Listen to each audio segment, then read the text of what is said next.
Merry Christmas, Jess. Oh, sure. Merry Christmas. Here we are. It's the first day of Christmas. That is not accurate. It's November 13th.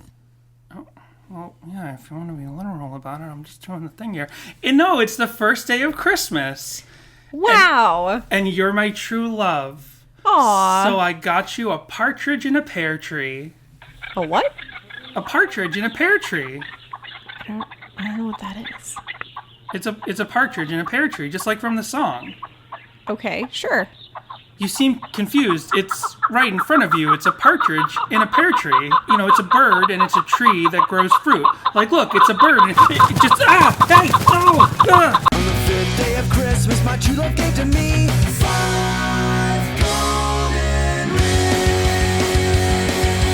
4 calling birds, 3 French hens, and a partridge in a pear tree.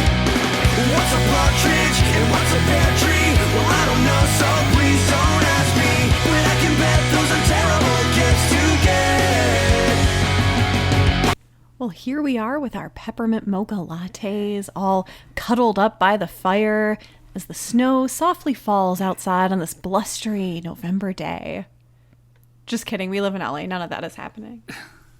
Yeah, I'm wearing a Hawaiian shirt and I'm wearing Yes. shorts. It was 80 degrees today. Yep. So Sorry no. for those of you who are in the snow. Seasons, what's that? Yeah. What's a season? What's a autumn? Don't ask me, because I live in Los Angeles. I was trying to tie it to the lyrics of the I got song, it. but I couldn't quite get it. I saw where you were going. Because today we're talking about the 12 days of Christmas. More specifically, the Relient K version. Because this is our first of the 4 pods of Christmas. The what? The 4 pods of Christmas. What did I say? That's what I said, right? You just wanted me to repeat it? Okay, I thought I said it wrong. You're like, the what? I'm like, oh no, what awful thing did I say? I was being your hype man. Oh, okay, thank you. I was really flaving it. Nice, thank you. So yes, we're going to be doing the 4 pods of Christmas because every other week leading up to Christmas Day, which I think is it a day that the podcast comes out? Is that a Wednesday? I think so. I think it might be. Yeah. Christmas is a podcast day. So every other week, and I actually talked about it with Jessica, I'm like, okay, we did Halloween Blues and we only did 1 song, right? Mm-hmm. Because I was like, well, we should hopefully be doing this show for at least 3 years if we do every song. So we could hold every Halloween song for every Halloween. But there's no number on the back of this CD. Okay, hold on. There's 1, 2, 3, 4, 5, 6, 7, 8, 9, 10, 11, 12, 13, 14, 15, 16, 17 Christmas songs by Relient K. So I'm like, we're going to have to breeze through a couple of these more quickly than once a year. But I also didn't want to only do Christmas songs all December or even all November. So we came up with the idea of the 4 pods of Christmas. That's our promotion. And every other week leading up to Christmas, we're going to be doing a different Christmas song. So we picked the most popular one. I actually went to Last FM and I was like, what's the most scrabbled Relient K Christmas song? And it is the 12 Days of Christmas. So that's the one we're starting with. Yeah, this is definitely one that I remember hearing in like Aeropostale and Hollister. Yeah, it's apparently a very, very popular song. And you know, we talk about this in our personal lives every year, that eventually at one point, Relient K's Apple Music and Spotify, their top songs are all going to just be Christmas songs. Yes, and then Be My Escape. It's all Christmas and then Be My Escape. And then it takes like almost all year for it to come back around so that by summer, it's like other songs and Be My Escape. And then, like, right as it's starting to do that, all of a sudden it gets kicked out again and it goes back to Christmas songs. So we love talking about that every year because if it's December and we just wanted, for years leading up to this, once we started having streaming accounts, we're like, well, if we're going to listen to Relient K, we have to pick something specific because it's only Christmas songs right now and it's Thanksgiving. Yeah, but we do have top of the show business before we get into the song. Alrighty. So 2 weeks ago, we got an email from Tucker Hervey, who I know follows us on Twitter, and he just basically sent us an email because 3 weeks ago, we talked about Halloween Blues. On Halloween Blues, we talked about that Ask Jordan YouTube show. Oh, yes. Yes. It took me a minute. Okay, it's been so long.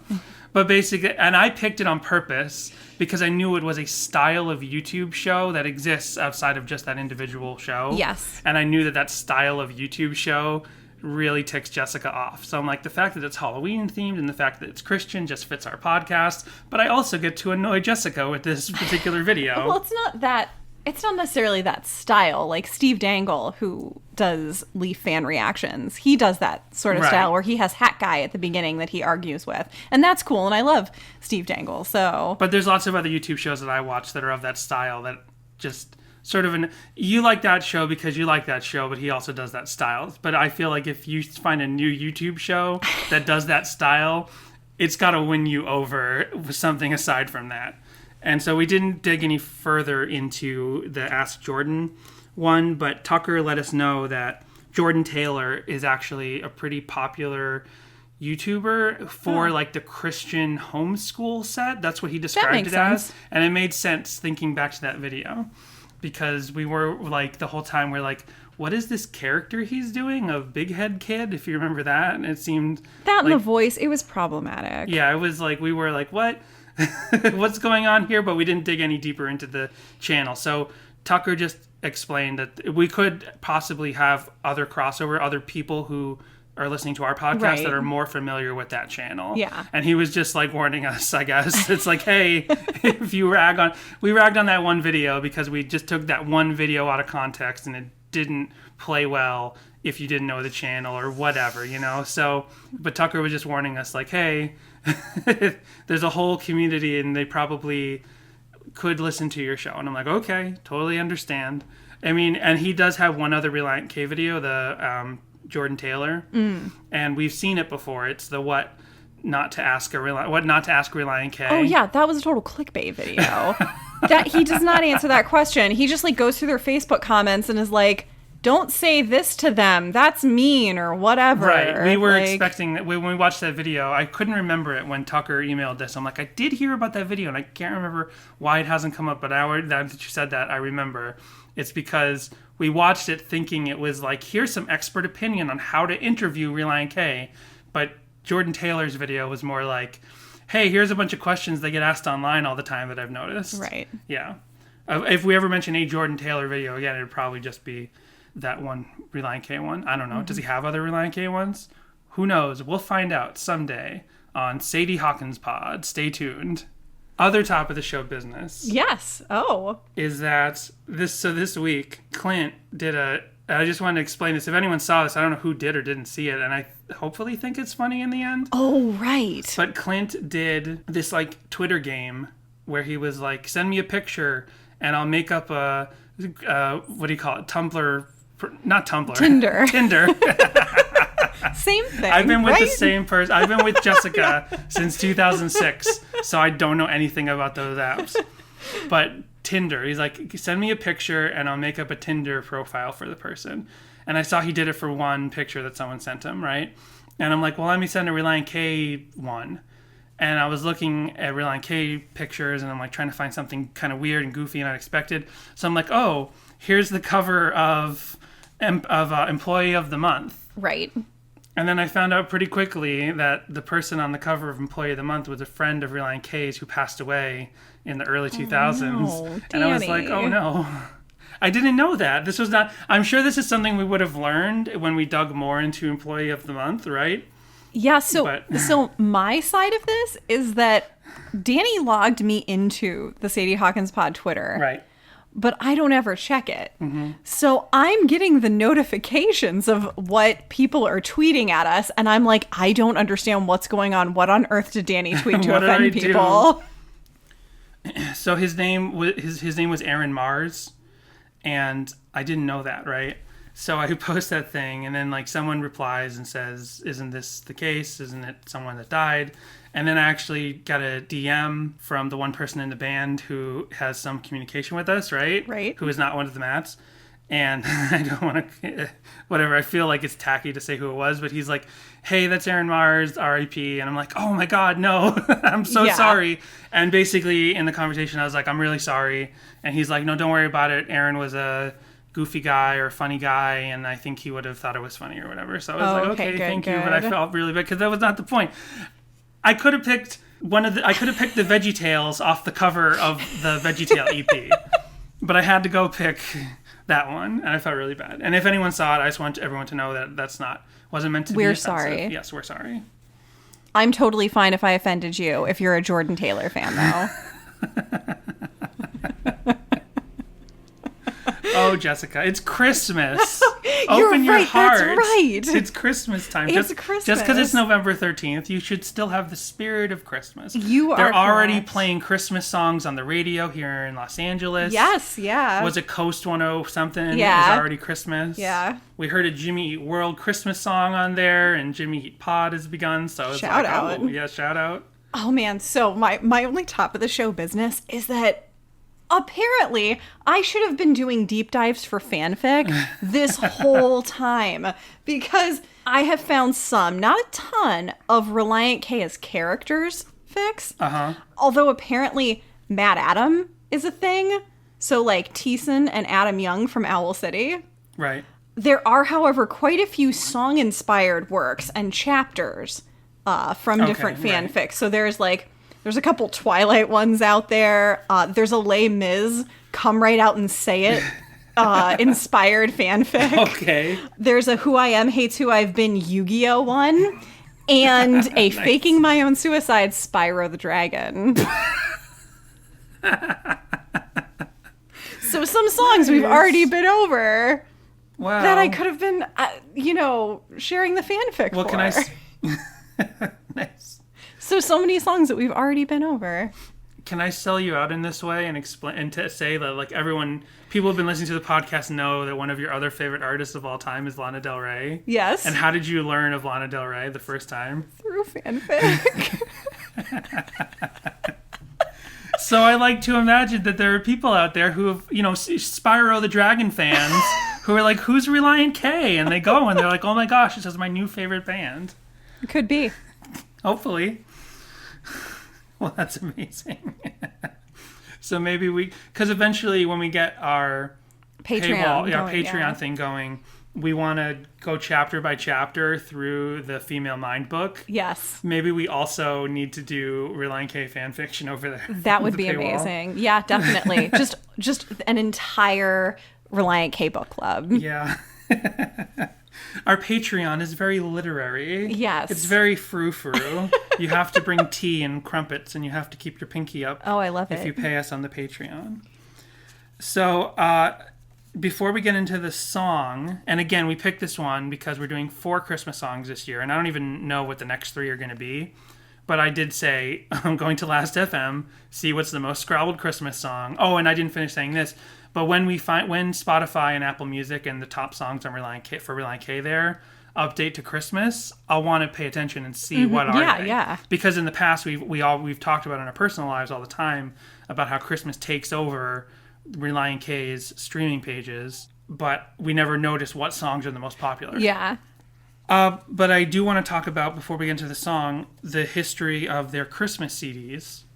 Because first, in 2003, you have Deck the Hall and Bruise Your Hands, which is a little less available than the later one that we'll talk about.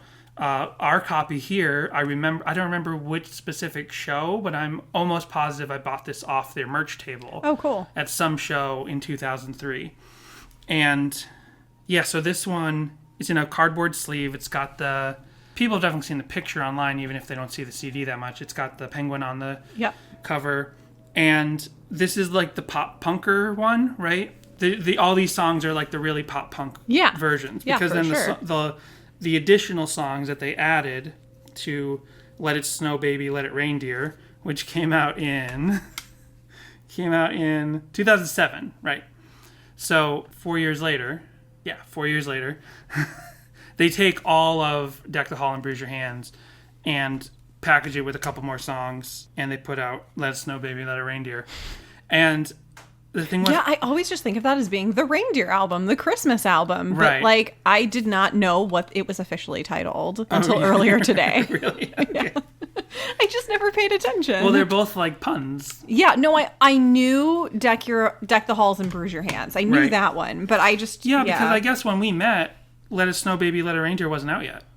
Yeah. So if you heard their Christmas songs, you knew them from this CD. Like, maybe these were available on iTunes. Maybe, I don't know They now. were. So Deck the Hall and Bruise Your Hands must have been available on early iTunes. And by then, they were already playing them in, like, American Eagle at Christmas time and right. stuff. So then in 2007, they put together the newer songs. And then this basically, Let It Snow Baby, Let It Reindeer online totally overtakes Deck the Hall and Bruise Your Hands. Yeah.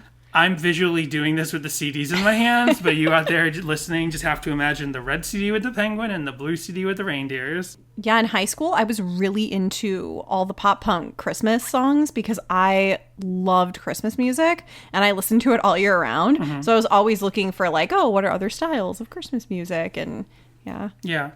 So, originally I was thinking as we were talking about this, I'm like, well, Deck the Hall and Bruise Your Hands must be like really rare. People must never have heard of it. But no, I guess online, like I said, iTunes, this must have been on iTunes.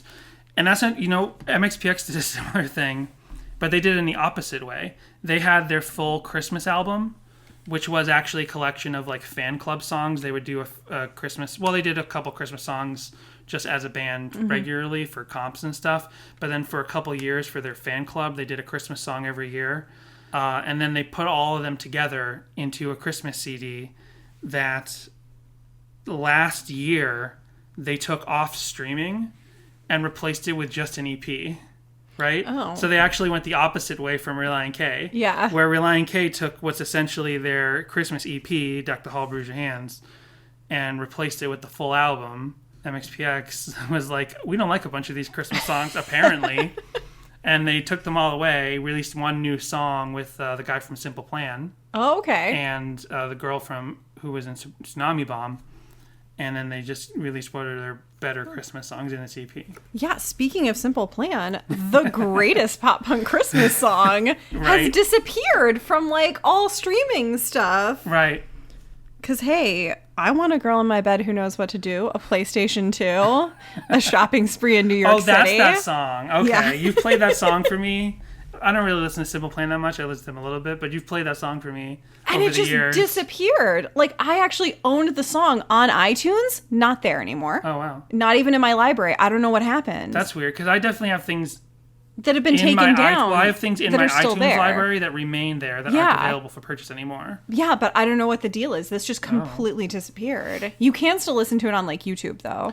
Well, whatever they did to remove that song from streaming, I'm sure it was a very simple plan for conspiracy to remove it. Get it? One other thing about the history of these releases, because I never looked at the credits, so looking closer at the credits in Let It Snow Baby, Let It Reindeer, right? They're more complex, intricate credits for how the album and all the songs were released because, so here's the thing, particularly with the song we're talking about today, 12 Days of Christmas. When you look at the back of Deck the Hall and Bruise Your Hands, it says, all songs are public domain except tracks 5, 7, 9, and 10. Right? But then I'm looking at it, I'm like, well, sure, 12 Days of Christmas might be public domain, but they added a new thing to it. Right. They added like a new little thing. And I know from being a Weird Al fan that when Weird Al does his polka medleys, any of that connecting music that he has to write to get to the next song has its own separate publishing, even though it's just a snippet of this larger song. Oh, yeah, yeah. So when you look at the publishing credits for one of the polka medleys, they're very complex. They'll be like this, this Green Day song is owned by this publishing company, and this Beck song is owned by that publishing company. And then at the bottom, they make up a name for it every time. They're like, polka, your eyes out, whatever. That's the worst pun about polka ever. But that's those snippets, right? Yeah. So I'm like, there should be a publishing thing for that snippet. The what's a partridge, what's a pear tree, don't ask me, right? Because that's essentially a tiny new song he wrote. Maybe they just fanficked it and they're just like, it's out there. No copyright infringement intended on whoever owns 12 Days of Christmas. But no one owns the copyright of 12 Days of Christmas, apparently, because it just says public domain. And then when I looked in the credits for the first time of Let It Snow, Let It Reindeer, it actually says something to the effect of, it's so tiny, publishing something to 12 Days of Christmas and We Wish You a Merry Christmas, public domain with new arrangement and additional music and lyrics by Matthew Thiessen. There you Copyright 2003. Goaty Music, Red Coats Are Coming Publishing. Bless you. Thank you. I was trying to let you get through that whole thing, and I could not hold it in any longer. That's a sweet little Christmas sneeze. That's my favorite Hallmark movie, The Sweet Little Christmas Sneeze. Well, I'm getting a cold because it's so chilly outside. Yes. So is April, apparently. Yeah, she settled down for her long winter nap. I keep putting the Let It Snow, Baby, Let It Reindeer book back in the case, but I should just leave it out. Yeah, when you listen to Let It Snow, Baby, Let It Reindeer, the really pop-punk songs, you just know were from Deck the Hall and Bruise Your Hands, and all of them were like, middle days Relient K stuff with like this, melodic and slow and lots of instrumentation. Right. Like, that's era, and that's recorded specifically for Let It Snow, Baby, Let It Reindeer. 5-score and all that era, yeah. And I also, this CD, this is all the new music on Let It Snow, Baby, Let It Reindeer is recorded with the 5-score crew. It's Matt and Dave and John. But Brian is on half the album because of the earlier, the Deck the Hall songs were in 2003. But then I looked inside the Let It Snow, Let It Reindeer booklet, and there's no pictures of Brian. Oh. They're like, but he is credited for his songs. Anyway, that's my intricate credit talk about the Christmas songs. Well, this song is 175 beats per minute, and that's almost all my deep dive on Relient K's 12 Days of Christmas uncovered. Nice. I couldn't imagine it would be easy to do a deep dive on this because it's too broad a subject and a song, too broad a song. I did the Google search in quotes so that hopefully I would only get Relient K stuff. I did get a couple other things. There's a lot of lists, a lot of holiday radio station playlists that this song pops up on. I found a few Christmas light shows that this song is one of the songs that you're supposed to sync up to watch the lights. I found those too. I was going to surprise you with those. But that's okay, because I got a major surprise coming for you for this song, for the YouTube deep dive. I don't mention it every week, but there, much like all the other songs, there is, guitar, bass, drum, lots of different tabs out there for this. I did find a review, Danny, your favorite thing, from theodysseyonline.com. Okay. The ultimate pop/punk/rock Christmas playlist. It's that time of year again, everyone. Thanksgiving is over, and now it's the appropriate, in all caps, time to celebrate the holidays, even though I know everyone has been festive since November 1st. We sure are. Anyways, for those of us who celebrate Christmas, the music is one of the best parts of the season. It gets us prepared and excited for the big day to come, whether you are on your way to get your Christmas tree, shopping for the holidays, or just enjoying a cozy day at home. You probably find yourself listening to Christmas music. The same old stuff can get old after a while, so why not try listening to some pop/punk/rock Christmas songs? Yeah. Here's my ultimate playlist of those Christmas types can of rock Christmas too. songs. Exactly. One is Christmas Time Again by Aimee? I don't know. Sure. 2 is Christmas Lights by Yellow Card. Oh. Right on. There's a place off Holly Avenue where There's a place off Candy Cane Lane. Yeah, where I used to drink cocoa with you. 4 is Silver Bells by Relient K, which they had to say, I never loved the song Silver Bells. However, when I heard Relient K's rendition of it, I loved it. It is so nicely done with the sound of sleigh bells, smooth guitar, and the drum beat that makes it a magical version of the popular song. Number 5 is 12 Days of Christmas by Relient K. Let's be honest, this song is always so boring. How can anybody... Well, I didn't get to my points yet, but yes. How could anybody ever do a great version of the 12 Days of Christmas? Just listen to the Relient K version of the song and you will be so incredibly and pleasantly surprised. This is by far one of my favorite Christmas songs. Not only does the band sing the more normal song, but they play around with it a bit by singing the lyrics backwards, adding sound effects, adding a choir, and counting down in the most epic way possible. Just take a listen for yourself.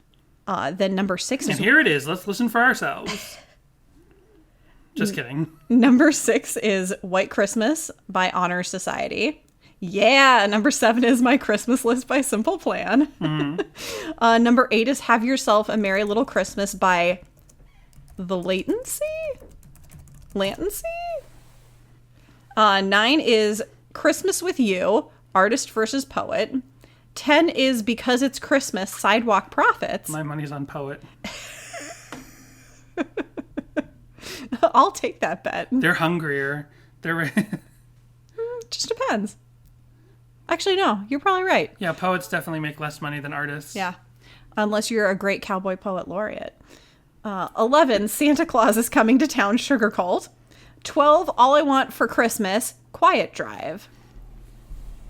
Oh, and then I also found a list from spotalike.com for similar to I Won't Be Home for Christmas by Blink-182. Right. And Relient K's 12 Days of Christmas, as well as their cover of Have Yourself a Merry Little Christmas, is on the list. And also, Danny, MXPX's Christmas Only Comes Once a Year. Oh. And Danny has been quoted as saying that there's an MXPX Christmas song, which is the only Christmas song that he'll listen to year round. Right. That's Christmas Day. Oh, that's Christmas Day. Yeah.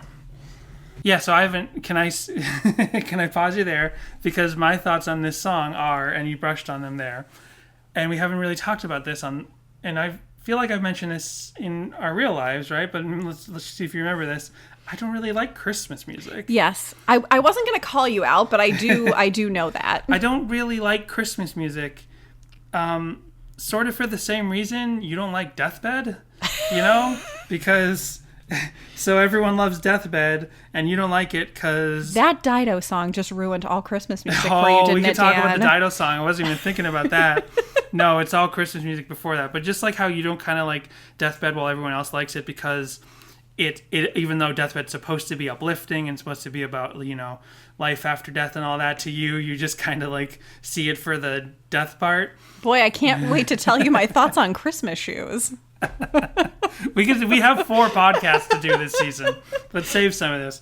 So for me, Christmas music is the same thing. It's like Christmas music is supposed to be all like cozy and warm, and you're supposed to be like together with family. But all I hear is like the cold part. Like when I hear Christmas music, I'm like, oh, this makes me cold. You know what I mean? Like that's the sense because it's always winter, but never Christmas. Exactly. All Christmas music is always winter and never Christmas to me. It seems this curse just can't be lifted. So I really only like Christmas songs that kind of have something that's not like all the especially the songs that are exclusive to Let It Snow, Let It Reindeer, that are like slower and more wistful, right, and more depressing. Like that's the stuff about Christmas music that I don't like. I just find Christmas music often to be depressing and it just makes me feel cold. It's like okay, sure people fair. Are around, but like it makes me think of like, you're in a warm house, but you didn't do the right kind of weather stripping in your window and the cold's creeping in. Like that's what Christmas music makes me think. It makes me think of like sort of lethargic. Christmas music makes me lethargic. But I really do love this 12 Days of Christmas. I love Christmas Day by MXPX because these are just like awesome pop punk jams that just happen to be singing about Christmas. Particularly, I really, really don't like the 12 Days of Christmas, the song itself. It's just so repetitive and it's so obnoxious. And it's like a song that never quite gets started. You know what I mean? Because I know it's like a game. It's like a song game. It's like it is. You keep repeating and keep exponentially. The song gets longer and longer. We will get into that in my general deep dive. Okay. But that's why I hate the song. It's because it's like, we'll just start with the 12th day and we can all get out of here. You know what I mean? Because it's the same. You're going to sing about this. Although that's one thing that Relient K does great in this is each roundabout, they keep changing things up a little bit. They keep changing the words a little bit. They do the part where they cut words out. They're like, I can't do it in my head right now, but you know what I'm talking about. Yes. Like 12, bird, and they do the clapping. Like they do little mix-ups and stuff.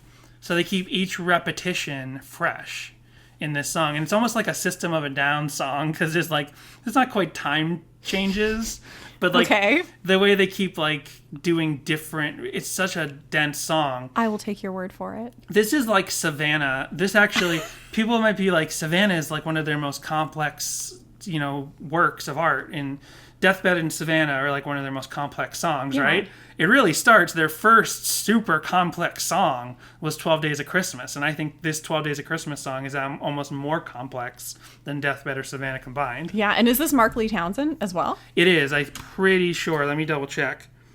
Yes, produced by Mark Lee Townsend, Yeah. co-produced by Matt Thiessen, mixed by J.R. McNeely. I'm reading that off the back of Deck the Halls. Let's double check what the credits, because I'm Mr. Loves to Read credits. Let's double check the credits in Let It Snow. The text is so tiny. Do you need me to look? Produced and engineered by Mark Lee Townsend, except whatever songs have an asterisk are produced by Mark Lee Townsend and Matt Thiessen, Okay. which I'm guessing are the Deck the Hall songs. So, okay, yeah, I'm correct there. All the Deck the Hall songs were produced by Matt and Mark. The new songs off Let It Snow were only produced by Mark. Okay. Matt was busy. He's like, it's Christmas. I got shopping to do. No time for producing. So, let me check my notes. Yeah, wrote here, always hated this song by anyone else. I can see where you're coming from. Mm-hmm. While I do love Christmas music, sometimes when those slower Christmas songs come on, I will like change off the radio. When I was younger, I was an NSYNC girl more than a Backstreet girl Right. because you're more NSYNC punk. because I'm more punk, obviously, but also because NSYNC just had faster, more upbeat songs, and Backstreet Boys had more of the like slow jams. Right. My next note, and I kind of already said this, but this is I wrote a little more than just a pop punk version of the song, and it is. When you first listen to this song, you think like, oh, this is just a pop punk version of the song. But there's so much more. This song is so dense in ideas. Just like I said, every repetition that they go through, they keep changing things up. Yeah. They add the choir section towards the end. They have these strange fills and drum ideas that are constantly happening. I think that that there are like extra layers of instrumentation and production in here. But whereas some things feel overproduced, this is overproduced in the best way. yeah. This is filled with just great yeah. ideas. Sometimes when I'm singing songs in my head, I just start messing around, and I'm start changing up. Like if I'm playing a song in my head, just kind of jamming out, not singing it out loud. I'm just kind of and I'm just changing the genre in my mind and stuff like that. You I'll start do these banging kind of on the things. trash cans, like Yeah, you're- and like doing in weird, Savannah. doing completely impossible time signatures, in my head, right? Right. And things that I know no band would ever want to do. But this song is almost like one of those things that just kind of one of those ADD songs that kind of plays in my head, where I take a basic song I like and I start messing around in my head. You do love converting songs to nightcore. I don't love it. I enjoy it. Oh, I forgot to mention, we have a voicemail this week. You want to hear it? Oh yeah. Wait, are you gonna get me? 你有一封重要快件尚未领取，这是最后一次通知，如需人工查询，请按1。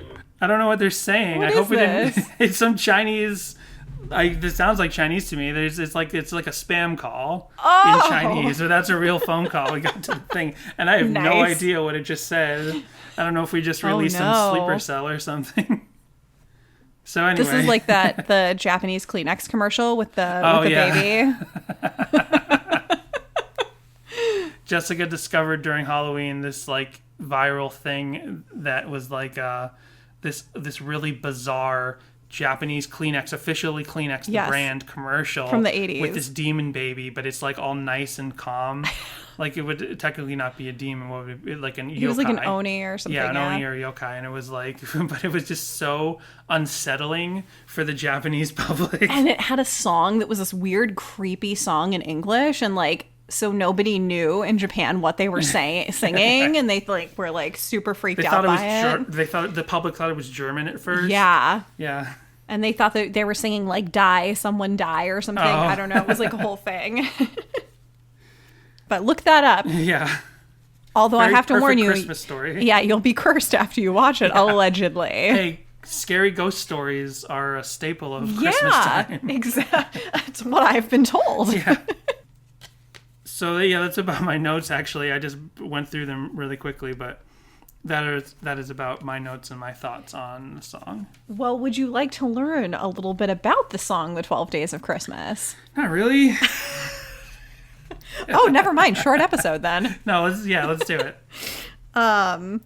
So thanks to Google, I learned that the 12 Days of Christmas apparently starts on Christmas Day. Like day one that's a is shocker. Christmas Day, and it ends on January 5th. I always thought it was like the 11 days leading up to Christmas. What's Three Kings Day? That's what it is. That Three Kings Day is the 12th day out from Christmas? Yeah, although it's celebrated on the 6th, but Google told me that it was the 5th, so I don't know. I sometimes hear about Three Kings Day and I'm like, what is that? Because we never heard of it or celebrated growing up. The first time I think I heard of Three Kings Day was a Saturday Night Live sketch of the 90s where it was a TV commercial and you buy this Jesus baby, the manger baby. Okay. You buy a nativity. I all think of nativity. You don't buy like a puppet with a penguin with a monocle and a top hat. No major You buy babies? small nativity Jesus, and then it's supposed to be like on December 1st or on the day after Thanksgiving. It just starts going wah wah, and it won't stop until Three Kings Day. And they show the family. Like, you'll be reminded of Christ's birth into the world. Like, the narrator is saying all these nice things. But then they show the SNL cast members who just, like, can't sleep at night and stuff. And they're like, yeah, we'll go all the way till January 5th, Three Kings Day. Now those memories can come to life with a Grimaldi Classics handcrafted nativity scene. For the first time, you can actually hear the cries of the Christ child as he enters the world. A hidden microchip authentically replicates the holy sounds of the baby Jesus.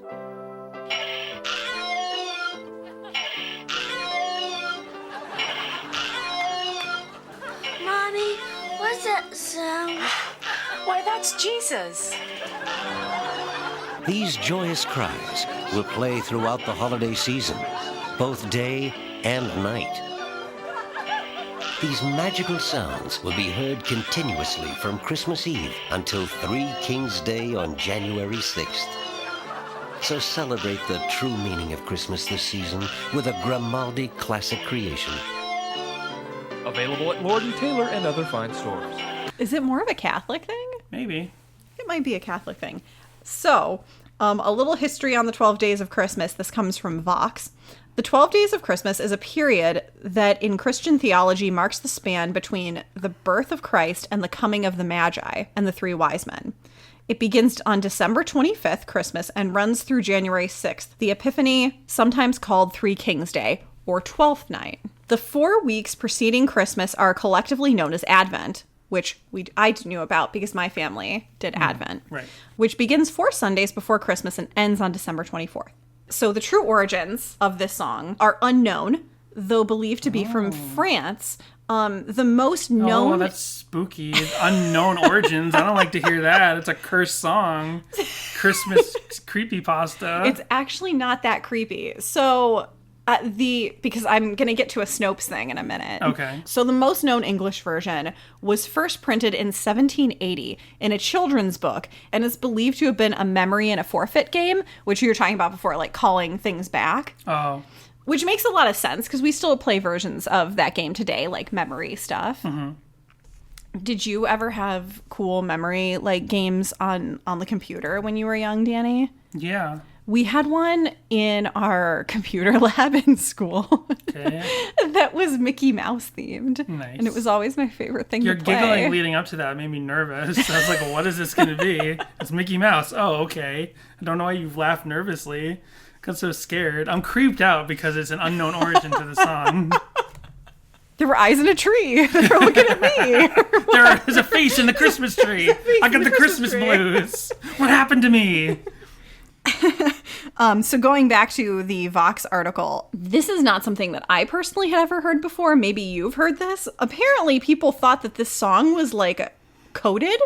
This song is not a coded primer on Christianity. A popular theory that's made the internet rounds in that the lyrics to the 12 Days of Christmas are coded references to Christianity. What are these Relient K fans on song meanings? the most secular songs they wrote. Like, there's obviously a Christ metaphor in here. No, there isn't. That the song was written to help Christians learn and pass on the tenets of their faith while avoiding persecution. Under that theory, the various gifts break down as follows, as the myth debunking website Snopes explained. Okay. 2 turtle doves equals the Old and New Testaments. 3 French hens equals faith, hope, and charity, the theological virtues. Okay.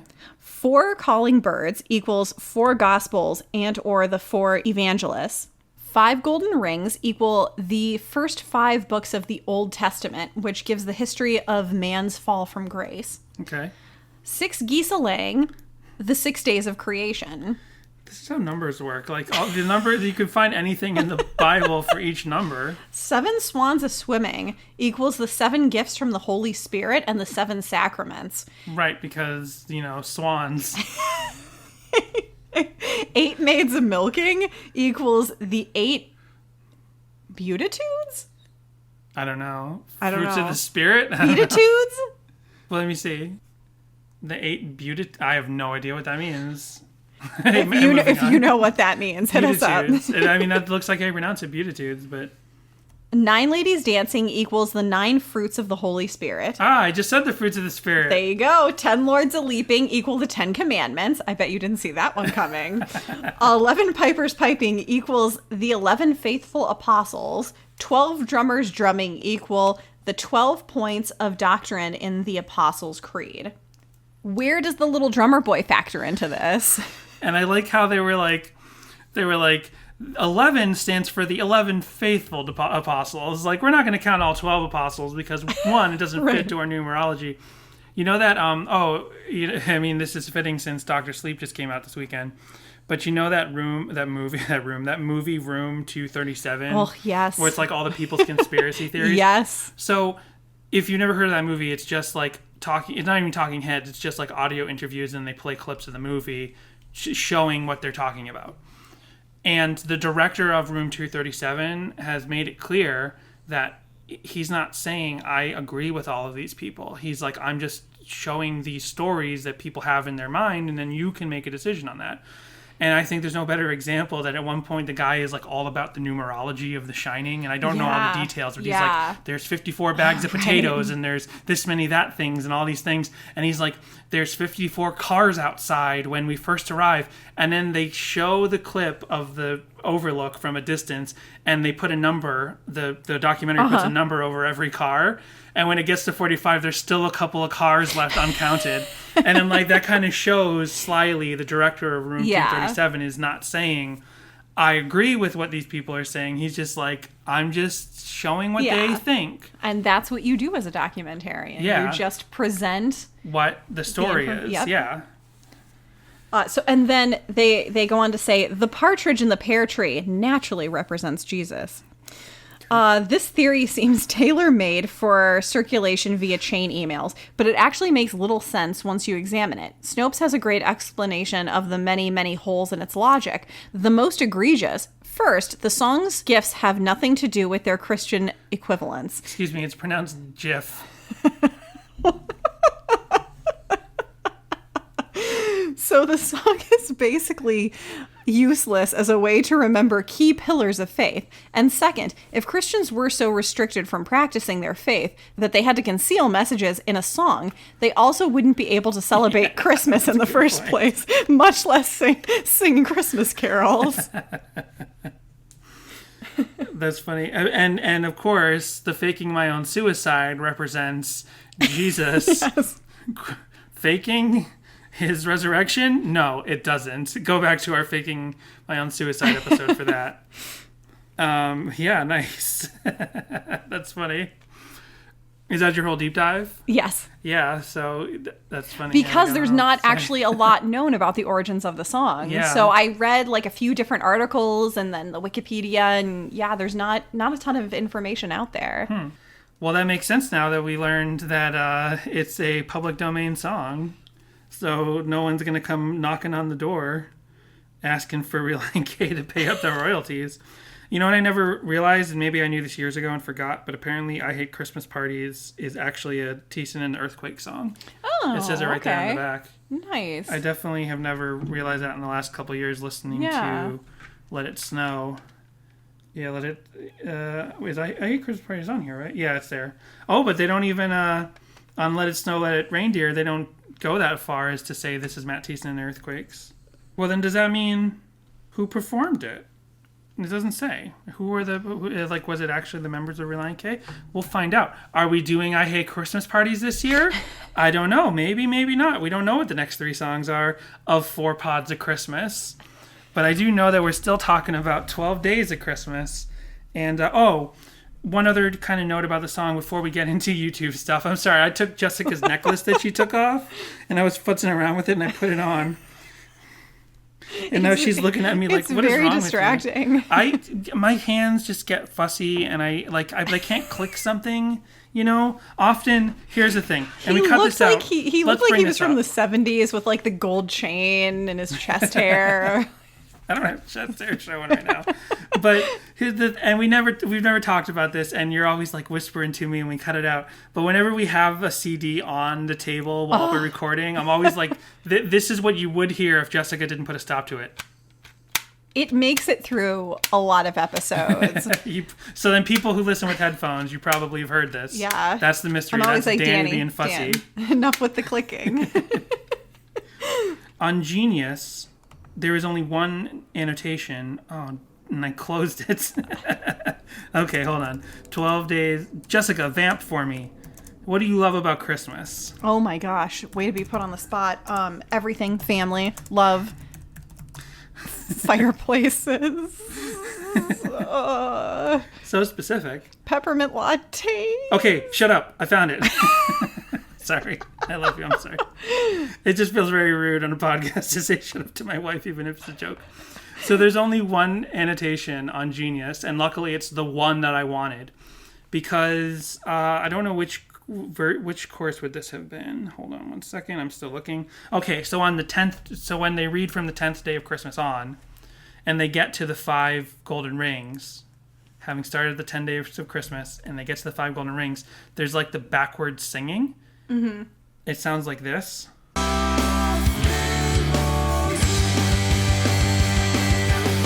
So I thought, like, do I need to play that backwards and hear what it sounds like, backwards, and then we'll hear the words? But no, this is what you get when you play that clip backwards of them singing that part.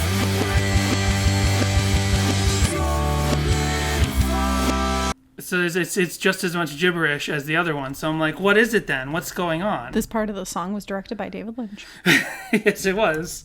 Oh, the 5 golden rings, also, I did read, might have been alluding to a bird as well. Oh, the phoenix, because it's gold and it comes back. I don't remember now. I'd have to look it back up. But it was like something about there were like some sort of golden ringneck birds back in the day. Oh, 5 golden rings. And what if a bird was called a golden ring? And it was actually gold, not golden. It was changed later to golden. Oh, that kind of makes sense. Because I can imagine like some old-timey bird being called a golden ring. Right. Like, oh, look yonder into the yard. It is a golden ring come to bless our December morn. Danny minored in theater with an emphasis on Shakespeare. So that backwards singing section, Genius finally let me know, and I've always wondered this for years. Craig Smith on Genius 3 years ago said, on Genius itself, they translate... I thought you were going to tell me that this song was written by someone named Craig Smith, and I was like, wow. No.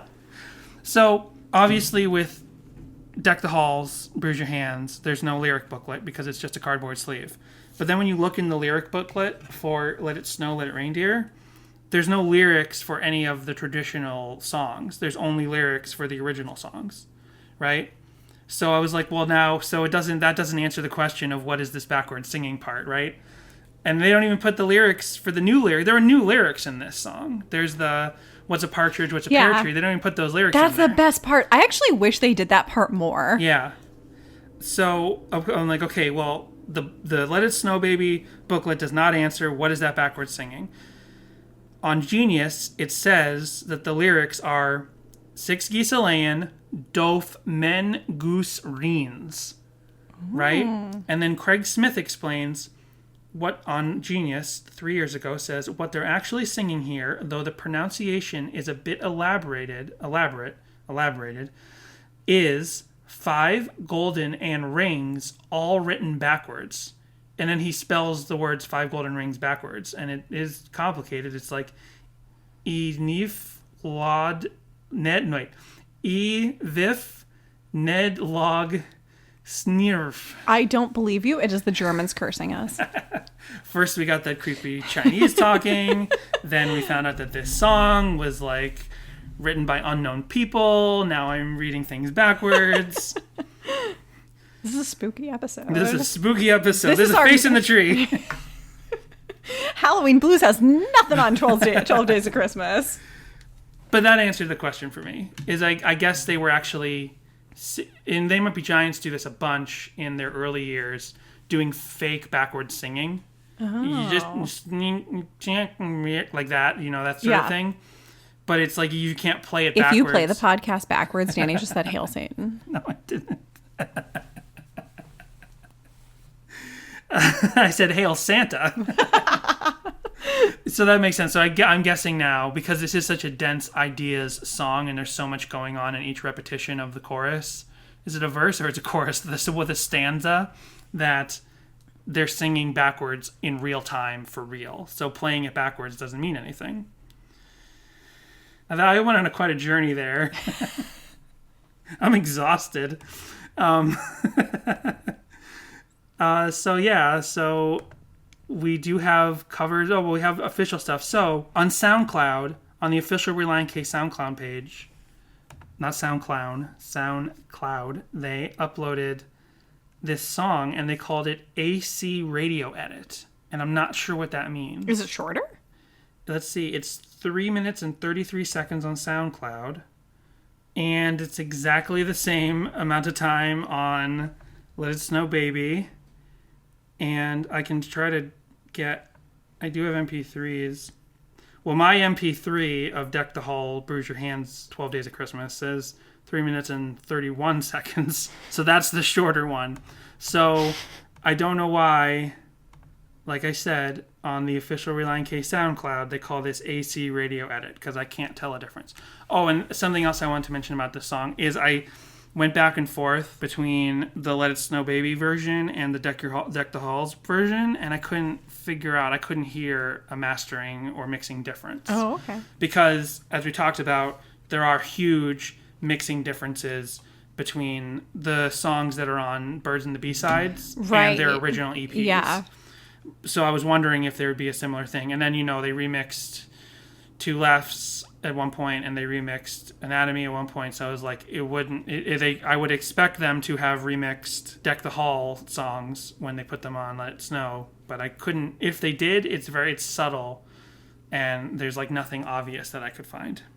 At some point, I have to take all the songs that they have remastered and actually like put side-by-side versions together. Yeah, for sure. So that I can try to hear differences. Someone sent us like a very clear list of the differences between the gold version of Two Lefts and the original mix. Like how one song is just a couple seconds shorter, and one song there's like one instrument is clearly higher. It's in our Twitter feed somewhere. Awesome.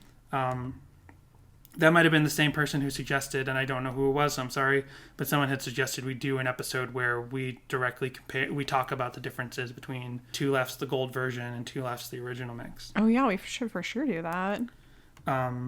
We just have to work off of the physical CDs, because when you're online on YouTube and everything, like there's no telling what version did people upload. The whole conversation came up because somebody tweeted at us, and again, I'm sorry, this was weeks ago and I didn't get your name. Someone tweeted at us, it's like, I have a new Two Lefts copy, but they were like saying how their CD, remember years ago when we started this podcast, I said how every CD in the first pressing of the 4 different colored covers, had every CD would be pink inside, and this one person was like, well, mine's gray inside. And then someone else popped in and said, that's a copy of the gold record. Oh, okay. So someone put a copy of the gold CD inside your original pressing case. Yeah. Christmas. So That's top of the show business I save for the middle of the show. And then, I don't know exactly what this is, but this year, there's one on YouTube, which was uploaded in July of this year. And there's one on SoundCloud, which was uploaded just 8 days ago. Oh, wow. It's called Relient K 12 Days of Christmas Instrumental. And when I first found them, I listened to them, and I thought that April's walking around. I thought that they were like someone had just done an instrumental cover. Right. But here, take a listen, and now it's funny that we mentioned exactly how long the song is, because this is exactly 3 minutes and 33 seconds. So it seems to actually be an instrumental of just the guitar from the song. So here's the one that's on SoundCloud.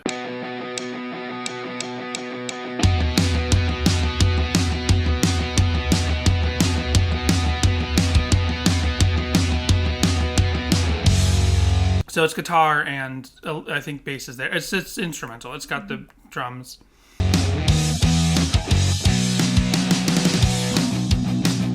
And then when we go forward to the choir section, this is what it sounds like.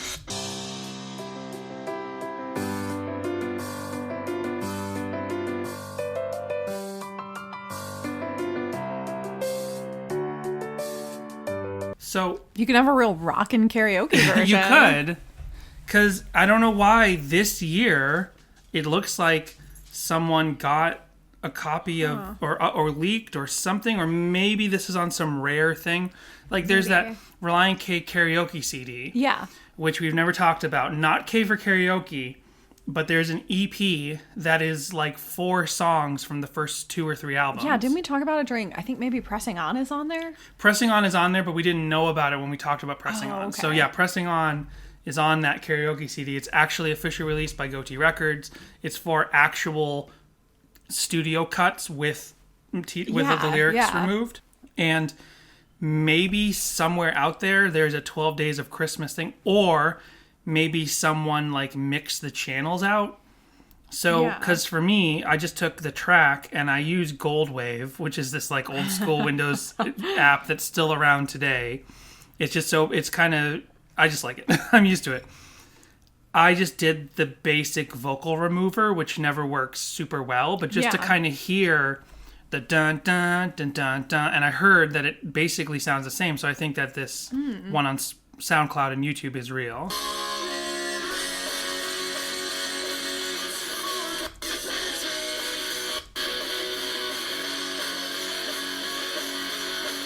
So that's my taking the track and doing the basic Goldwave vocal remover, which doesn't really work that well. And I heard the guitar and the tone, and I'm like, it sounds like it's the actual thing. So I don't know why this is on the internet and why it just came out this year. Maybe they knew our podcast was starting. Also, I totally forgot, now that I've removed the vocals, not really removed the vocals, but ran this preset to try to remove the vocals. I forgot to mention that like on the second or third or fourth repeat of the vocals of the song, of the stanza, it's Hoops singing, I'm pretty sure. Right? Oh. There's one in here where I'm pretty sure it's Hoops. It is this section.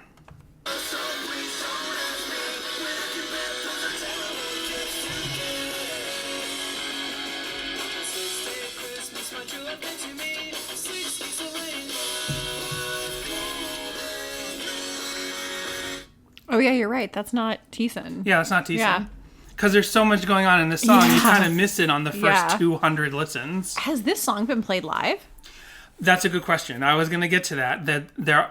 As far as I can tell, this song has never been played live. Because there's so much going on with it. Yeah, it would be a little complicated to play. And I would imagine just remembering the way they do the lyrics would probably be pretty difficult. And I would assume if you were going to do this live, you would just kind of take those really complex studio things out of it. You'd strip it down, just do it all pop punk from beginning to end.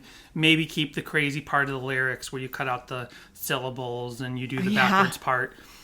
We can hear some people doing covers. There are covers in here for sure of the specific Relient K version, but I did not find any live videos of the band.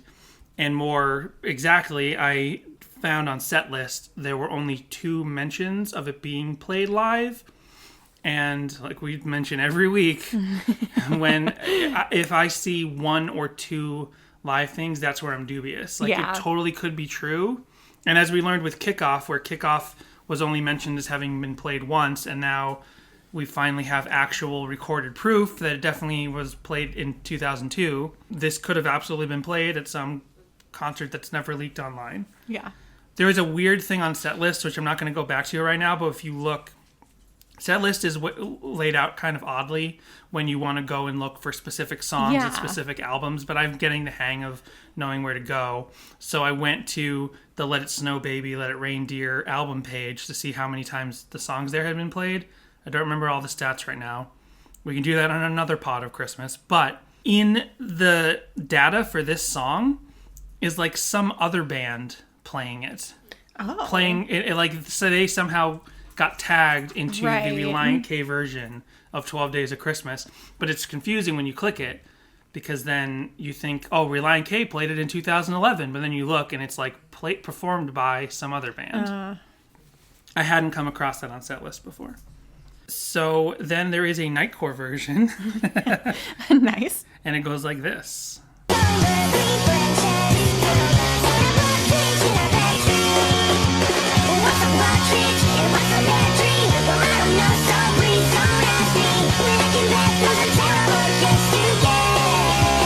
That's what you expect.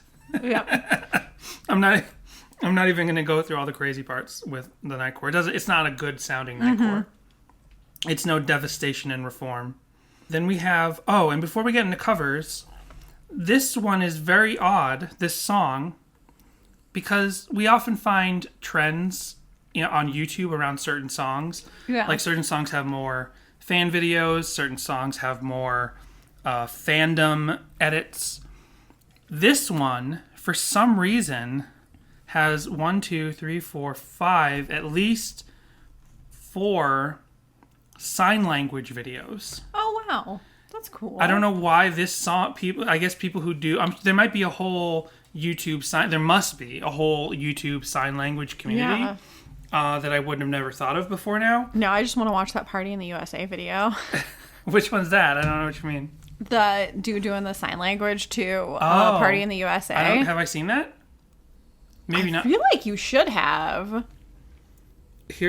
I'll just show you. Here's one. It's a very visual thing for the podcast, but I'll just show you kind of what we're talking about.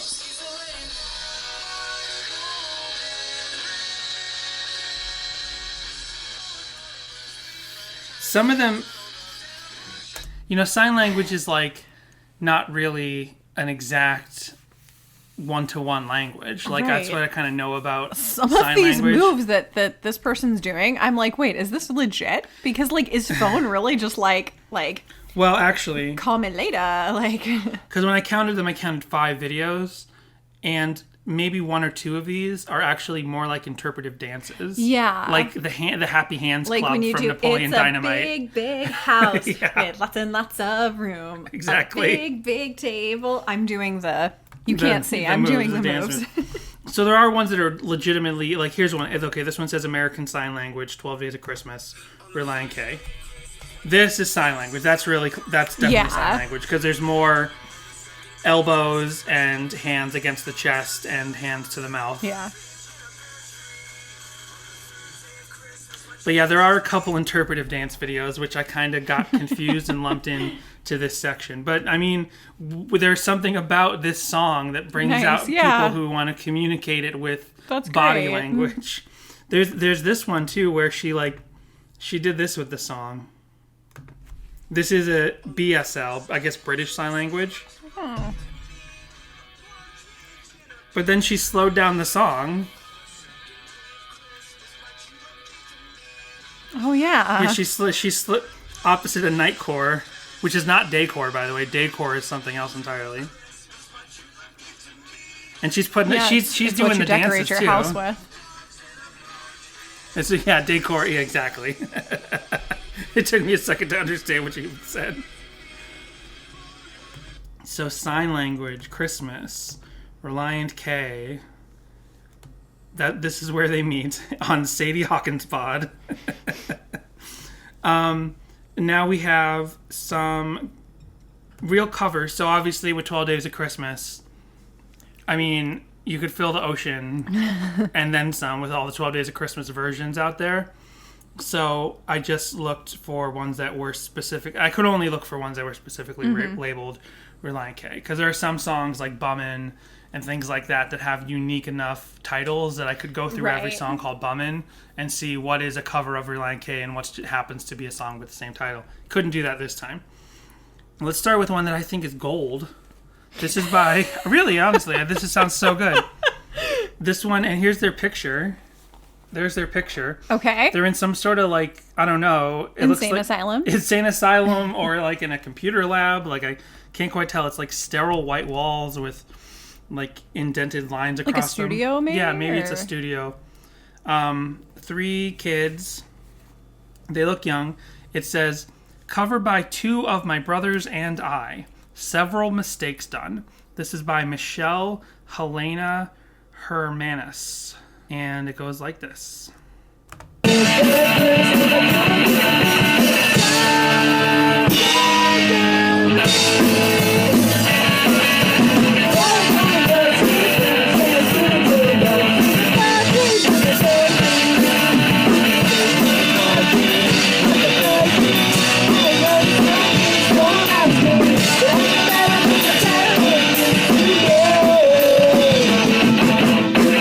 So I think that's great. That's like, it sounds so good. It's fun, but they have a great sound. You know that new sound you're looking for? They're sloppy. They even say several mistakes done, but they really do a great job. It sounds got a really lot of good. heart. Yeah.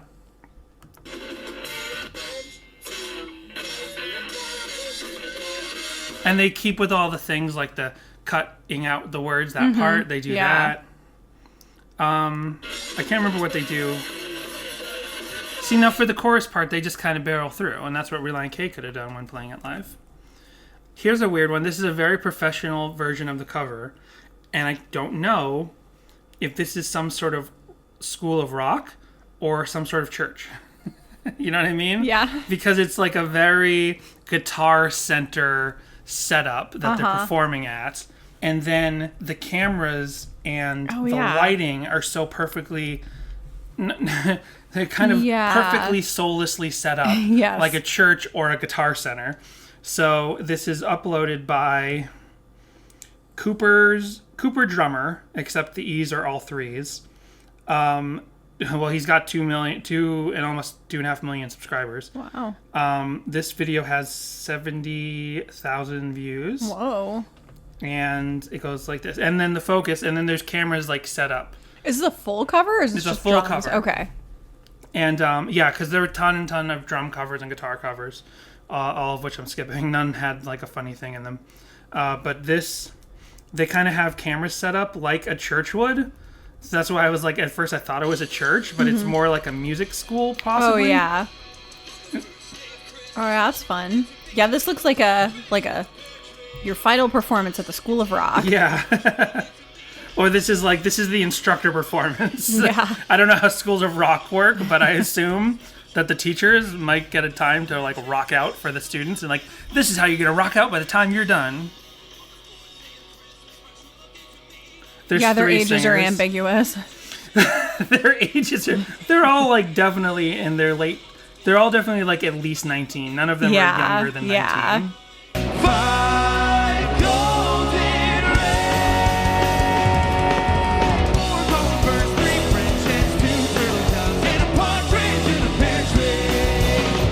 What's a partridge? What's a pear tree? Well, I don't know, so please don't ask me.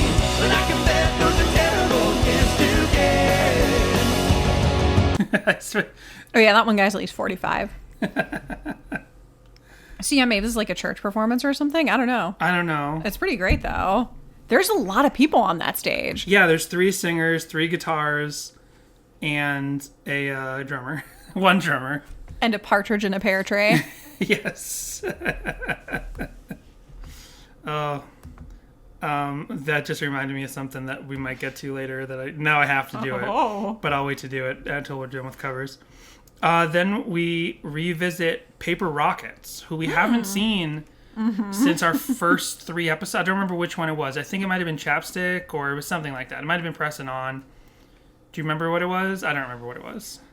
Whatever it was in our first 3 or 4 episodes. Was this the Chris Caraba guy? This was the Chris Caraba guy. Okay. But I guess Paper Rockets is a band, right? I thought Paper Rockets was like the name of the YouTube channel or the name of that one guy, like how David Bazan is Pedro the Lion, and Chris Caraba is technically Dashboard Confessional. Like you could switch anybody. And isn't Adam Young Owl City? I don't know. Exactly. I think it's just the one guy. I thought it was like one guy. And I'm totally not crediting the other guy that is Pedro the Lion because I don't even know his name.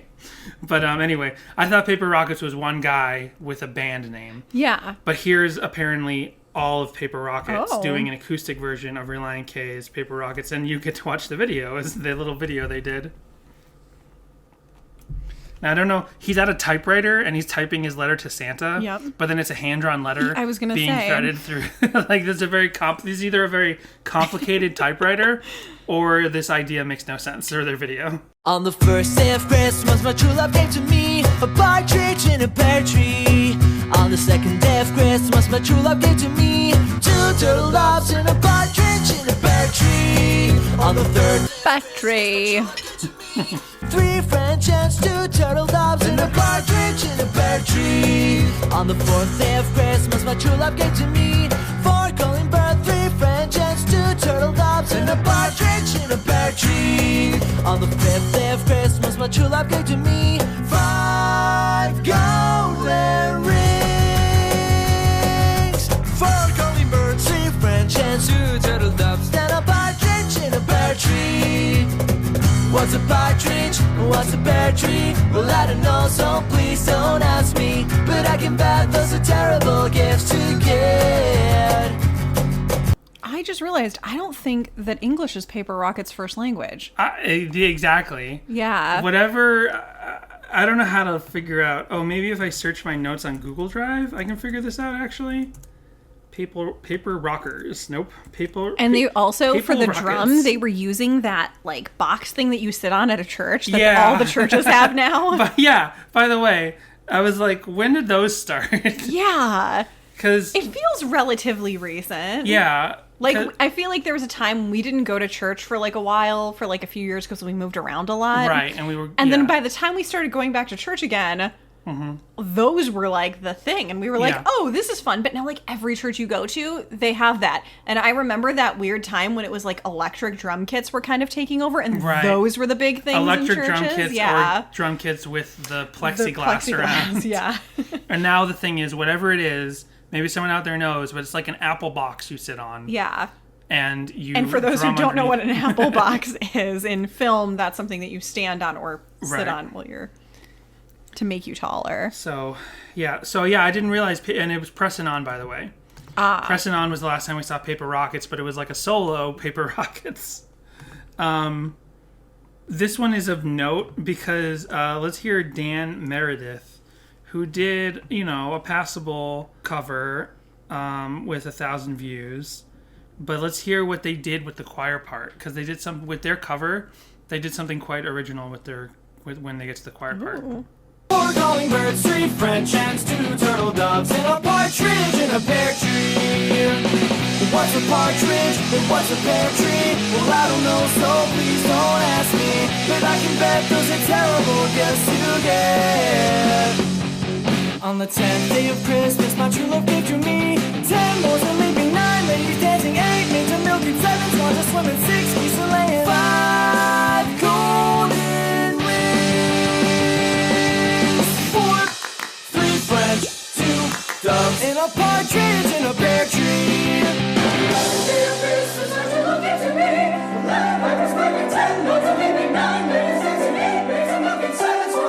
Did you hear can you tell what he did? He cut to the original. Yeah, he cut to the actual song. Yeah. He didn't try to do anything. Okay, first of all, I said passable version. It is really good. This is really good. I was going to say, oh my gosh, this is really good. Just from memory, I wasn't... Because I really loved the vocals are really good. Yeah. This one's really good. But then, and he writes on the screen, copy and paste for the win. Like, he literally just cuts to the actual song. Yeah. I was like, oh, wow, okay. I don't know. I've never seen that done. I mean, guitar covers and drum covers. Did he use that instrumental version from SoundCloud? Or did he do his own instrumental version? Well, this is from 2013. And whatever those instrumental versions are we found, they've only been uploaded seemingly in the last year. Okay. Again, maybe they existed somewhere else, and this Dan Meredith had them. But hold on, let's listen again. No, the guitar is different. Okay. It's a fuzzier guitar than what's in the actual track or those instrumental tracks.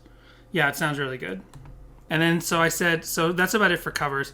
There were a bunch of those are all like the original, like actual covers, tons and tons of drum covers and guitar covers.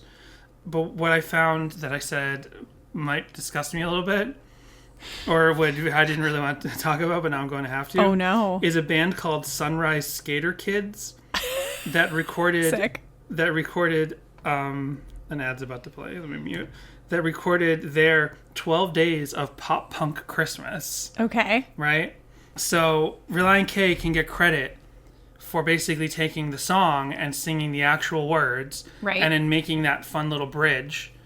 Like adding a bridge to the song that not only makes it more fun, but kind of takes the original song and makes it more modern. Yeah. Because the original song is so archaic in its structure. Yes. But the Sunrise Skater Kids just do this. And I guess, you know what? Let's just skip towards the end, because as we get into 10, 11, and 12 days, they'll just tell us everything they get, you know? We don't have to listen to the beginning part of the song. True. So let's skip towards the end. 4 pairs of Vans, 3-piece tees, 2 snapback hats, and an unnecessary breakdown. On the 12th day of Christmas, my true love gave to me 12 broken hearts, 11 anchor tabs, 10 pics of Patty, 9 cardboard signs, 8 Tumblr notes, 7 vinyl records, 6 flannel shirts. No, this is unacceptable. Who forgets pepperoni? Pepperoni's like the default topping. Like, if anything, people who order... I don't even know what they're doing here at the end, because I couldn't listen to this whole song. So they're like, 5 pizza pies, 3-piece teas, which apparently is a brand of canned iced tea that I've never heard of. But then they're like, 4 flannel shirts, 5 snapback hats, like all these, like, you know, like the current generation of pop punk, like the post Paramore, what is it, like... Wonder Years pop punk, like the real easy core pop punk. I don't know what you're talking about, Dan. This is awesome. Oh my god. I can't wait to walk into Hot Topic next week and hear this played. Oh, Jessica. Why wouldn't you play it from the beginning? So this is not my kind of pop punk. Like, it's so funny because, and we've talked about this in past episodes, but it's like, in some of the pop punk bands, the type of bands I'm mentioning, I like them in spurts, but this culture of pop punk that comes along with like the Wonder Years and Easy Core and those kind of bands, I hate that stuff, like the flannel tees and the backward snapback hat, and I love pizza and whatever the hell a peace tea is. I've never heard of that. Like, I hate that culture, and it's so funny because like when I was into quote unquote pop punk, MXPX, Relient K, you know, NoFX. Simple Plan, Good Charlotte. Yeah, that's... But the thing is, Simple Plan, Good Charlotte, other bands like that, that's like the Newfound Glory, All Time Low. That's like the next generation after my pop punk. That's my pop punk. That's your pop punk. Yeah. Now Sunrise Skater Kids is like the next generation after that, right? So you're one step closer to that generation, so you're like, oh, this song's awesome or whatever. But I'm 2 generations of pop punk back. So I'm like, I can't. So Jessica's giving me another whisper that says she was messing with me. She doesn't actually think this song's awesome. 12 Days of Pop Punk. Yeah. That was... As someone who has made their own parody lyrics for the 12 Days of Christmas, you know what? it's fun. It's a fun little song they put out there. Yeah. Into the world. There's a lot of parodies of 12 Days of Christmas. There's like a heavy metal one that was like by Twisted Sister. It was just exactly the same thing. Like every day, I'm not going to play it every day. They're like, each of the days, it's like, I want 12 studded jackets. Yeah, like, I think I'm familiar with that one, actually. I love it. I also didn't mention, but talking about pop rock, pop punk rock, covers of this song, they're dense and complex. There's the Goldfinger version, because in that one, they're constantly cycling through different genres. They do like a metalcore one. That's like, cool. Yeah. I don't know. We could play it, but we got so much other stuff to get to. But check out the Goldfinger version, because it is also super complex, and talk about like time signature changes and stuff. There's like the reggae one and the pop punk one and the regular punk one and the metalcore one and the grind. I don't know what else they do, but they go around and they don't do the same genre on each day. They like cycle it through each iteration of the song. Okay, so now we move on to fan stuff. I'm all kerfuffled from the Sunrise Skater Kids. Do you remember in the mid-2000s, there was an online trend called lip dubs? The Office did it at one point. It's basically like, you know, similar to like the freeze challenge or whatever, when you go through a party and everyone's acting like a mannequin. Maybe I remember when The Office did that one. Right. Well, there was one called Lip Dubs, where you get you and a group of people, like at your school or your work or whatever, or just wherever, your church, and you all walk in and out of frame lip syncing the song. But the viral trend was called Lip Dubs, and I always hated that. I thought that was the stupidest thing, because music videos are lip synced. They're lip synced always. So for some reason, it's like a Dub Smash thing. There's an app called Dub Smash. Oh, maybe that's where it comes from. Maybe that's what I think. Possibly Dub Smash got it from lip dub being a thing. And now isn't that just what TikTok is? Yeah, I think so. Right. Basically. Yeah, but like to call it, I don't know. I had a bee in my bonnet for calling that trend lip dubs, because I'm like, music videos are already lip synced. You're just making a music video. You weren't out there planking, Dan? You weren't doing the plank challenge? No. So here's a school that did a Greenville area high school did a lip dub to 12 Days of Christmas by Relient K. Oh, right. Where the camera's moving and all the camera people keeps are just moving, like walking around onto new people. Yeah. It just keeps going. Yeah. And people are ready to do a little bit for their section. But what annoyed me about the trend being called something special is that there were music videos that did this. Like in the 80s, in the 90s, on MTV, music videos would move along and different people would sing them. Oof. What is it with this kid? This kid is really into hunting and his John Deere tractor. I don't know. They're wearing like camo gear. Where is the Greenville area? I don't know. Let's find out. I'm guessing now that it is definitely in the South, based on those two kids. Could be Midwest. Media production students, members of choir, drumline, and Trojanettes gathered to produce this lip dub video.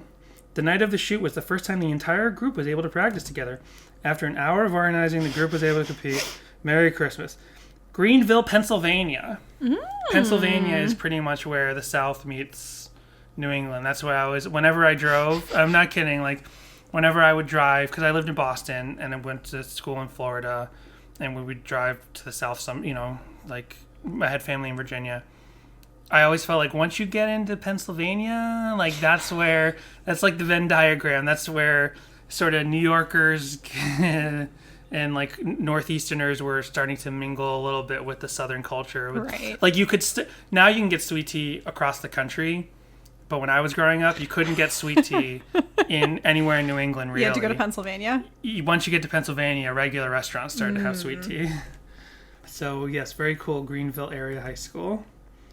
There's a lot of cute family videos, classic Relient K fans who are little kids and their parents making little music videos.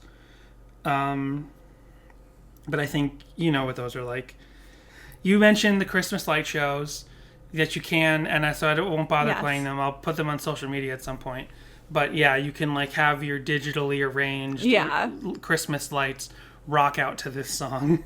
Because of the 5 golden rings, there's definitely a Sonic the Hedgehog AMV to this song. There's a bunch of slideshows. Is it classic Sonic? It's Sonic X. Okay. Sonic X from the mid-2000s. All right. Not Sonic Boom. Not horrifying new movie Sonic. No.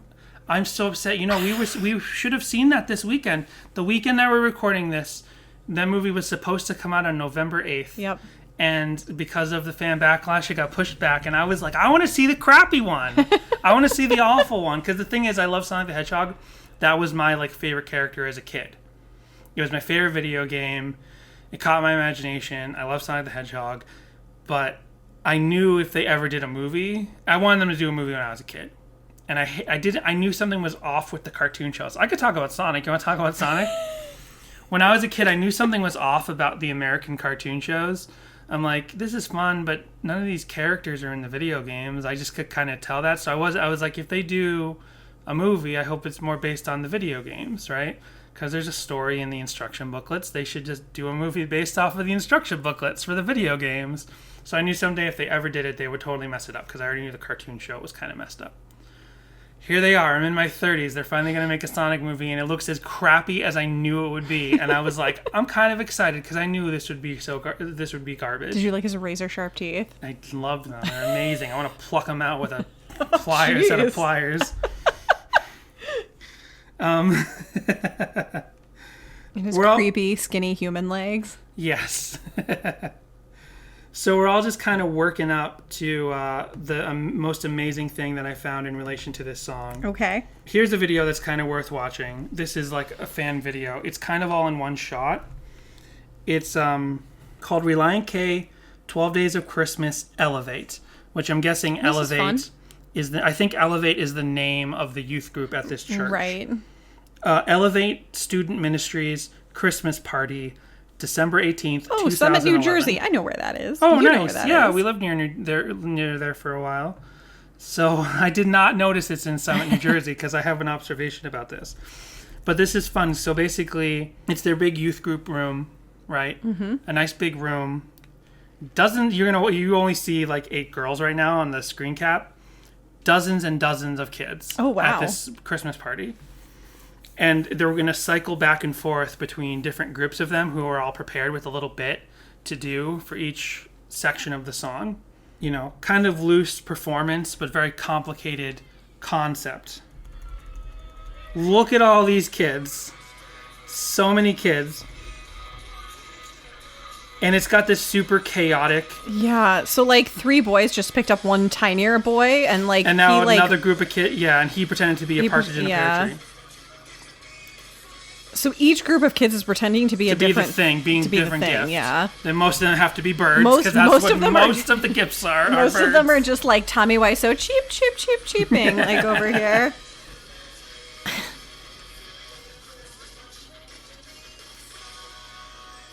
And a bunch of girls just all Man, that's a lot of kids to do all the things, all the number of things. So there are...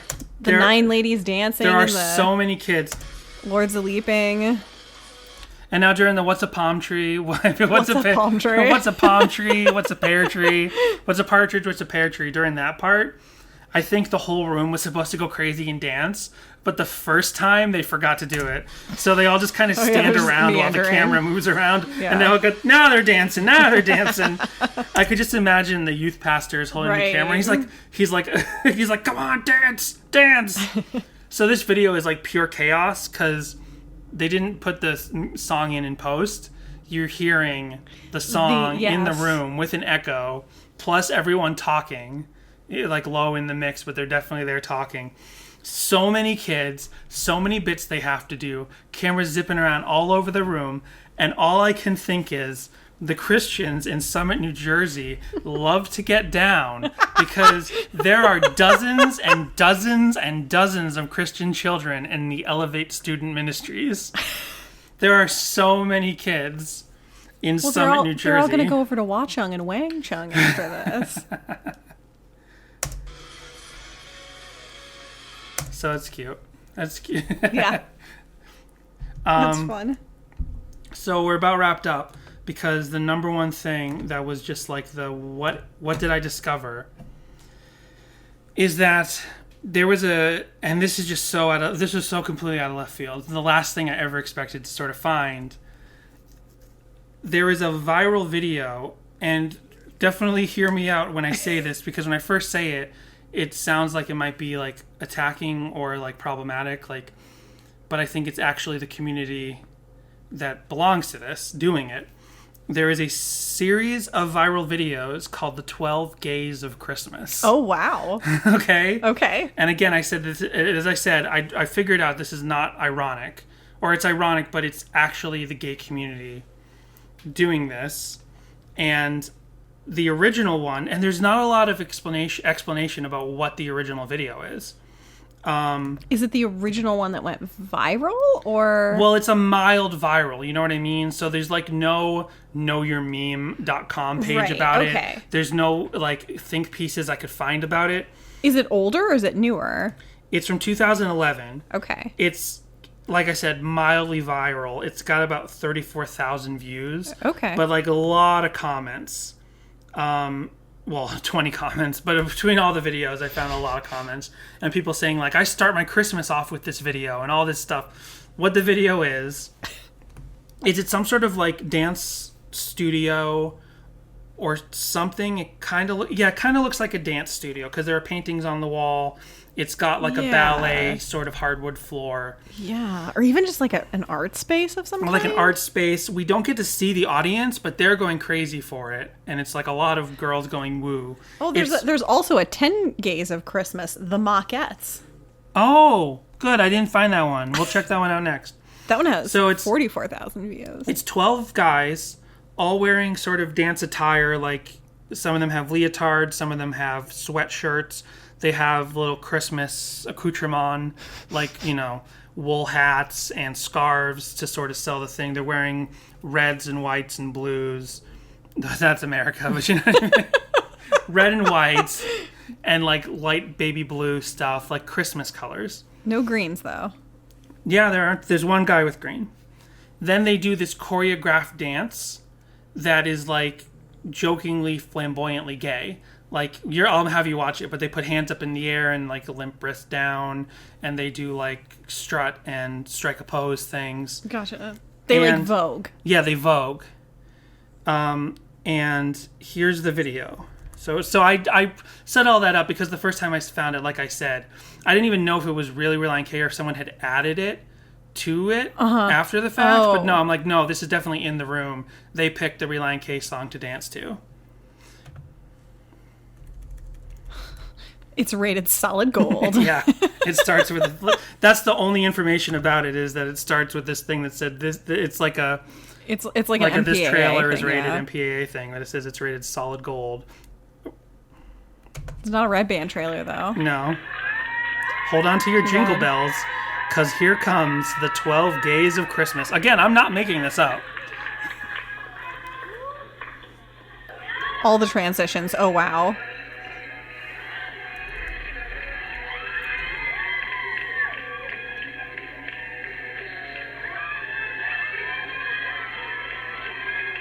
So a lot of they were doing like a little Pee Wee Herman dance for a minute there. Yeah, they were. So like lots of like type like Vogue, strike a pose. Yeah. And it's all very well choreographed. Like 4 of them will step forward while 8 of them stay back, and then the next 4 will come forward, and then they'll all break into a line, and they'll do sort of a wave thing where each of the 12 along the line will put their hand up with the limp wrist. Yeah. It's fun. It's just, I did not expect it.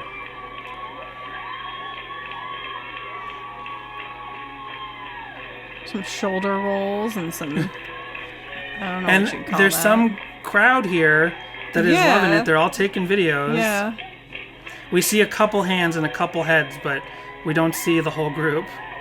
So, as a Relient K podcast, I'm used to the idea that we will find like homeschooled kids making home videos to their songs. We will find youth groups and occasionally schools making projects to the song. But I just didn't expect like what now only I can only assume is some sort of dance studio or dance school doing like a gay dance right to Relient K. I think that the Christmas version of Relient K songs are just very universally welcome because you do hear them in malls at Christmas time. Right. So there was just this thing where it shouldn't be unexpected to me, right? But because we're talking about a band that is part of a culture and a record industry that typically works to destroy the lives of people who just want to love who they love, this is sort of the last thing I expected to find. And it actually makes me very happy that Relient K can reach everyone. Yeah. And, you know, there are Christian bands that I love who have written very unfortunate songs on this. No Christian band I've ever listened to that I can think of has like a flat out homophobic song. There are definitely bands out there that do, but none that I like. There are ones where it was like dealing with the subject of homophobia and maybe like not the best execution of that. 5 Hour Friends. Like, you know, this is meant to be like, hey Christians, you're too homophobic, but maybe it wasn't like clear enough, so you're not quite sure so it might have been absolutely that. But just saying, I did not expect to find this. So it gets like, it goes further. So if you just search 12 Gays of Christmas on YouTube, you'll find a couple other videos. And like I said, this is not a hugely viral video, but you'll find people who just loved this video and made other like tribute videos to it and stuff. That's fun. There's one called 12 Gays of Christmas 2 with almost the same amount of views, although I don't think it's the same group of people. I think it's a gay, actually, no, it is a gay club that basically must have found the video and been like, let's do our own act at the club tonight, inspired by this. But it turns out, is it the Abbey? We've been to the Abbey. It's not the Abbey. It's one we never went to.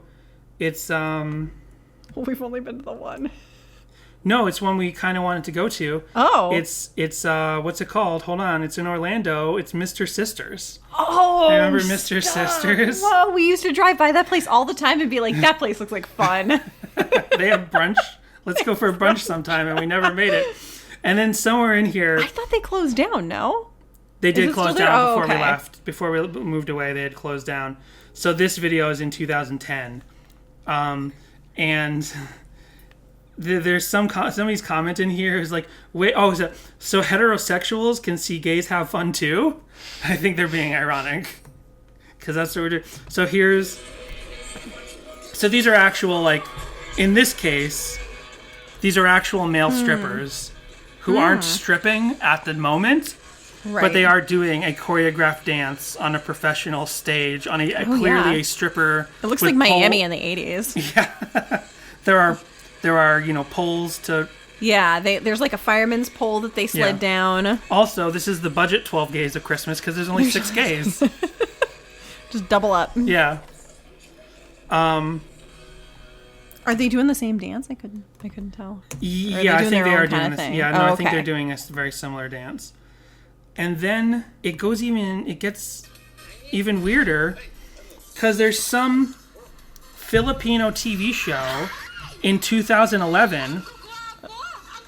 Oh, wow. That's like, I don't know what this is. It says Party Filipinas 1 Xmas 2011 December 18. So it's some sort of like, this might be some sort of live like party show, almost like I like that now they're trying to recommend Jeffree Star videos to you. This guy's been looking up way too many 12 Days of Christmas videos. Anyway, I was going to say this is like a Dick Clark type show where it's like they're introducing rock acts, but in this case... Oh yeah, you have completely thrown off the algorithm for Sadie Hawkins Pod now. It's Jeffree Star. It's like, it's 2 Logan Paul videos. Oh no. That's unacceptable. Mr. Beast, I don't know what that is. So I'll skip ahead a little bit because then in the Philippines in 2011 on their national TV, it was rated PG that night because here's their TV rating emblem at the beginning. These guys performed the dance, the 12 Gays of Christmas for Filipino TV. There they go. It's Again, they don't have 12. There's 5 of them. Yeah. I think they changed the dance up a little bit. I can't tell if this is sincere or if they're like making fun of it. I can't tell either, but they're sort of like if this wasn't called 12 Gays of Christmas and I didn't see an occasional little flourish like they're doing a sort of because this just looks like a boy band. A feminine thing. That's exactly what I was going to say. They just look like a Filipino boy band that is just doing a choreographed dance to Relient K. I did so much digging to try to figure out the history. Like, I want to know where was the original shot. Like I said, I guess it was a dance studio of some kind. Like, why they do it, how'd they pick the song, whose idea was it. Could not find any of that information. Does Relient K know? Are they cool with it? I hope so. I'd hope so, too. It's probably... Because there's so many comments where it's like who's this band? Who's this band? Gotta buy the song. Who's this band? Want to know who this band is. So let's watch the 10 Gays of Christmas, the Mockettes. Disclaimer. Is this the lady version? Those appearing in this video are not necessarily of the gay persuasion. Not that there's anything wrong with that. They just play them on TV. Okay. But this does appear to be the same dance hall.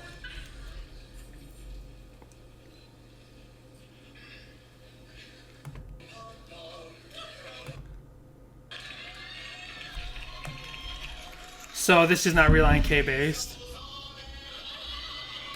This is some sort of bit. This is some sort of performing. This has more performance in it. Something they're singing. Yeah, but there you go. 12 Gays of Christmas, Relient K. You see more of the audience. It's definitely the same theater. And there's more going on. Well, that's fun. So it's like some sort of like gay pageant, I guess? That may make sense. It's like a gay Christmas pageant that people went to at maybe some sort of dance studio. This is definitely, now that I'm seeing a wider shot in this other video, it's definitely a dance studio. I kind of thought maybe it was a basketball stadium. But there's pictures on the wall. That's why I thought it wasn't a basketball court. Why it wasn't a basketball court is because like there's pictures on the wall. Or a gym, yeah. But this must have been, like I said, this one was uploaded in 2009. Huh. But this appears to be the same people, but I guess they uploaded the Christmas one in 2011. Huh. Well, there you go. Relient K, for everyone. It's for everyone. That's right. The way it should be. Music for everyone. That's the slogan. Now I'm getting recommended the 12 Rockin' Days of Christmas Gay Men's Chorus. Big Spender Twisted Broadway Melbourne 2013. I don't even know what that is. Sounds intense. Silent Monks Singing Hallelujah. I don't know. I guess they're not gay, right? Oh, Angels and Airwaves, Tom's Speech, I Miss You, and Aliens Exist. I've had this video. I've had that Tom DeLonge thing because Tom DeLonge did a bunch of Blink-182 songs acoustic on the most recent Angels and Airwave tour. And YouTube's like, you want to watch this again? You want to watch the 200th version someone took of this with their camera, both on my personal YouTube account and on Sadie Hawkins' pod? I'm like, no, thank you, I'm good. Because it's Christmas time. And hey, Tom DeLonge has a song called Boxing Day. And so does Relient K. Maybe that's a song that we'll talk about this year on the 4 Pods of Christmas. Who knows? Maybe it's not. Who knows? The only thing I know is I'd like to want to make sure we don't only do Deck the Halls songs. Right. I want to make sure we do some songs that were exclusive to Let It Snow Baby. So that's our only plan, but we're kind of keeping them secret this time. We like to let you guys know our songs ahead of time, our song selections, so like people can send comments, maybe covers. In this case, we're keeping the 4 Pods of Christmas a secret. So in 2 weeks... So it's like your ears are unwrapping a present every week. Yes. Consider this our advent to you. Yes. So we haven't picked out next week's regular song, but it will be a normal everyday Relient K song. Then in 2 weeks, we'll be back with Christmas. In 3 weeks, we'll have another normal Relient K song. In 4 weeks, we'll have another Christmas. And that's the way it'll go until Christmas Day. If you'd like to contact us, you can email us at sadiehawkinspod@gmail.com. You can hit us up on Twitter and Instagram, both at sadiehawkinspod. And if you want to give us a call, what's our voicemail line, Dan? It is 402-95-SADIE. You would think after however many episodes it's been, I would remember that. It's taken me this many episodes to get it right. That's true.